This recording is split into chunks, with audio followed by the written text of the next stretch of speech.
Okay, now from now on I am recording it. However, I will take pictures of this page and I will post it in Google Classroom. I think that will be much helpful. So if you understand these, it will become very easy. Any issue on this problem? Otherwise, we will go forward on our next topic, that is on thermal stress.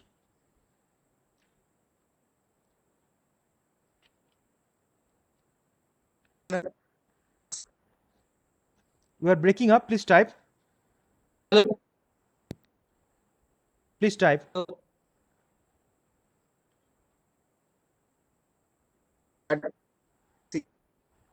Please type. Please type.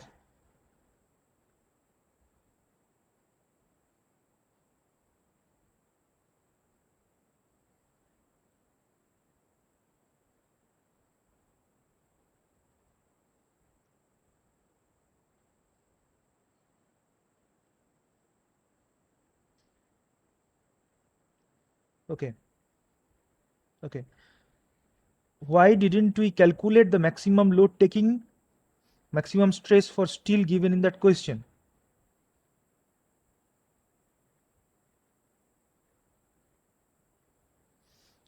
Okay. Okay. Now, here we have taken it. See here, we have provided maximum stress on steel. The corresponding stress on brass bar came out as 102.040 Newton per millimeter square. Say this is 102. Now, maximum allowable value of stress at brass is 60 Newton per millimeter square. We have found out this is 102, this value, which is unsafe. That's why we have not allowed the steel bar to take maximum stress.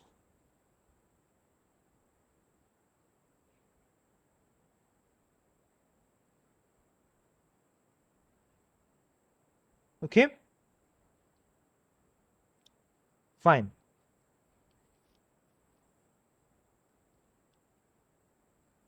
Now we'll start our next topic.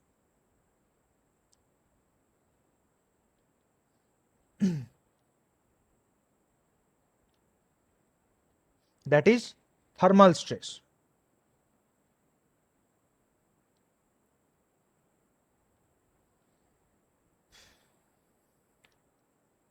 That is thermal stress. Okay. Now, by definition, the thermal stresses are those type of stress which are induced in a body due to change in temperature. Okay. Suppose there is an object, we are increasing the temperature or decreasing the temperature, then its length will be changed depending on the temperature change. If we increase the temperature, then the length will be elongated. If we decrease the temperature, the length will be decreased. Now, in such scenario, if it is allowed to increase or decrease, the length is allowed to increase or decrease, then there will be no thermal stress induced. For example, just imagine this ruler is made of any metal. Okay, why I am considering metal? Because metal are having watchable, measurable change of length. Now, if this is held in such a way, suppose it is held like this.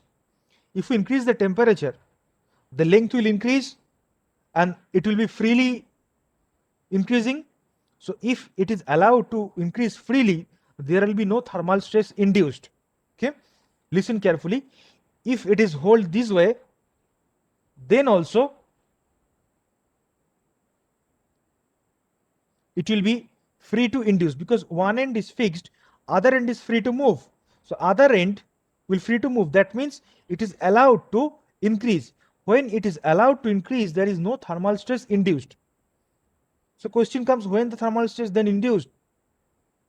Now, in such case, when these are bound in both the direction, now it is allowed to heat it up or to extract heat from it.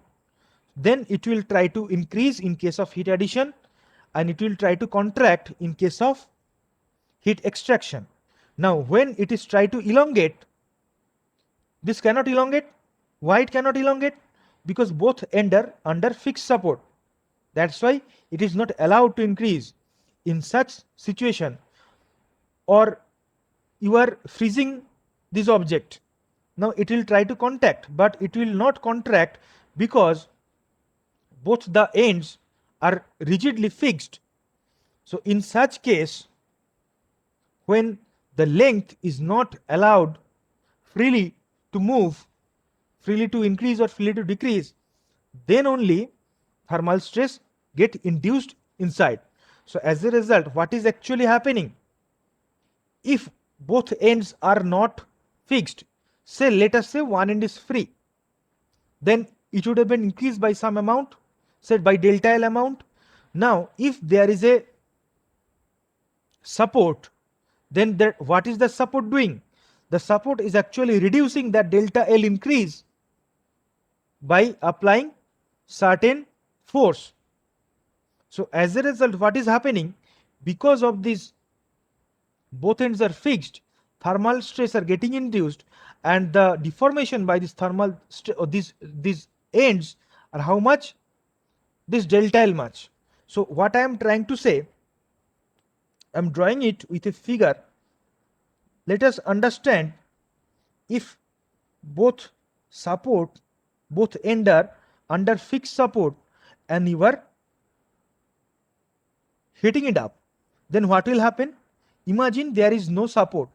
Then if the length was initially L, it would have been increased by delta L amount. If there was no support, there is support, length is not getting changed. That means the support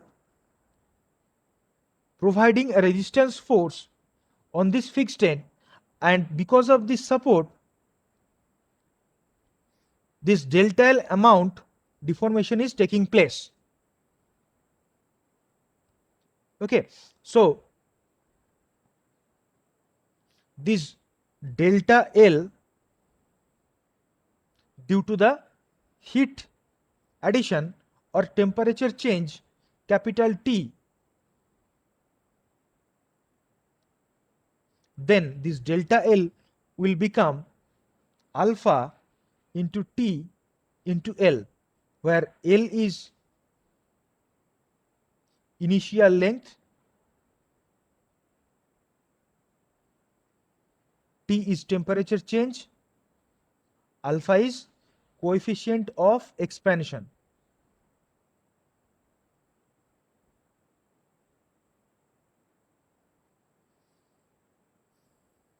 Alpha is coefficient of expansion. Okay, so previously in our school life, we have known that the expansion of any object, that is delta L, will be equal to alpha into change of temperature into initial length. Okay, now so this support, what is actually making? Providing compressive stress, and because of that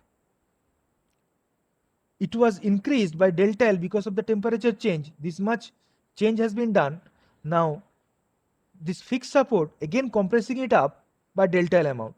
So in case of temperature rise, this object will be under compressive stress, compressive thermal stress. So its length was L plus delta L, and from here, because of the compressive stress generated by the support, length again becomes L. So the compressive strain will be compressive strain due to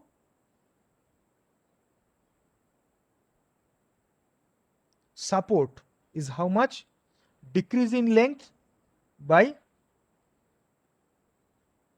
initial length. Now, when this support is decreasing from here, so the decrease will be delta L, initial length will be L plus alpha into T into L. But look at here, if this alpha is very small, T is very small, then this amount alpha TL is very small than this original length L. So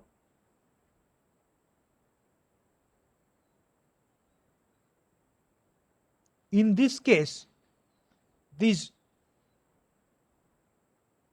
can be written as L.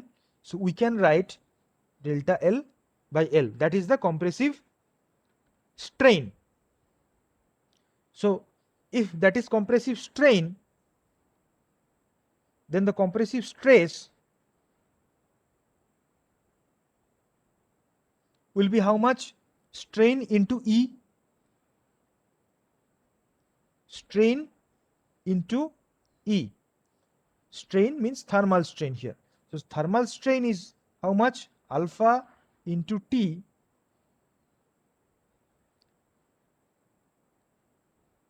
if you put value over here, delta L means alpha into T into L by L. So this value of compressive strain is alpha into T. So we can put the value of strain, thermal strain is alpha T into E. So that is compressive stress or thermal stress generated by temperature increase of capital T amount. So this is the thermal strain and this is the thermal stress. Is the concept clear?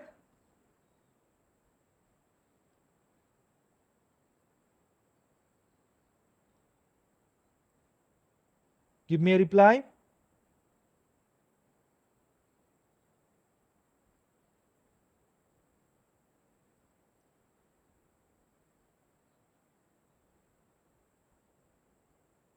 Okay. Thermal strain part. Okay.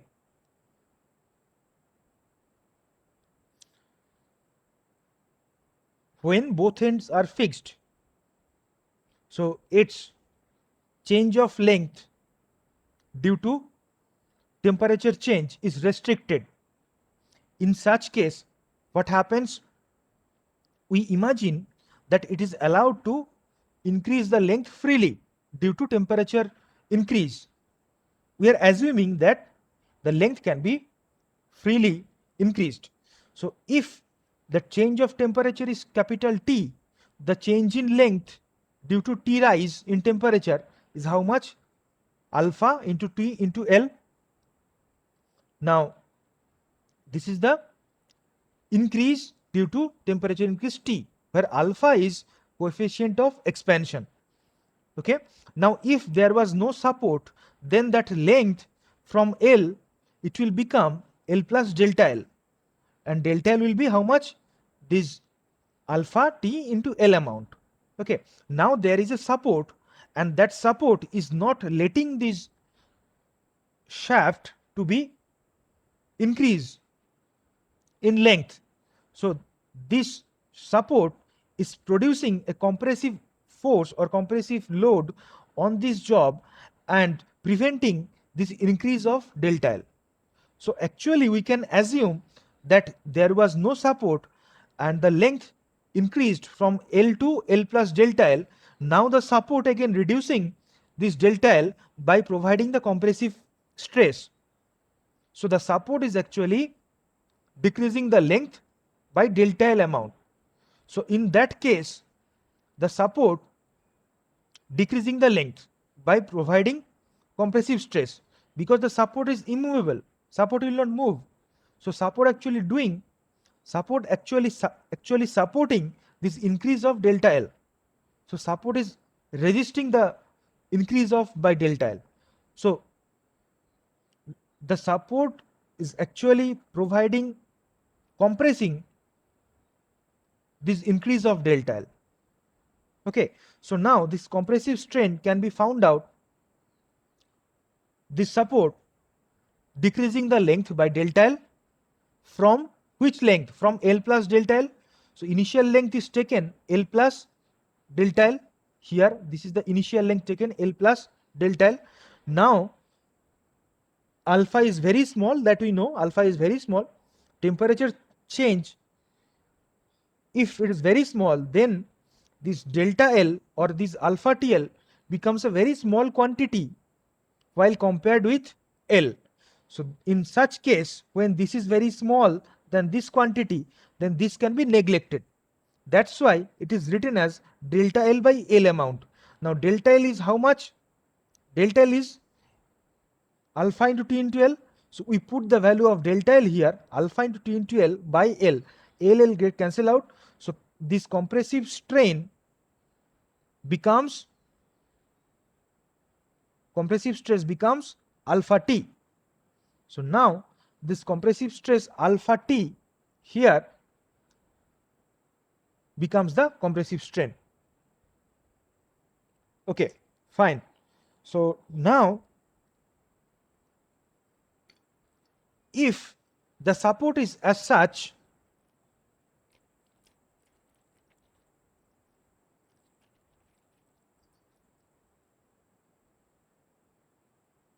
the support is as such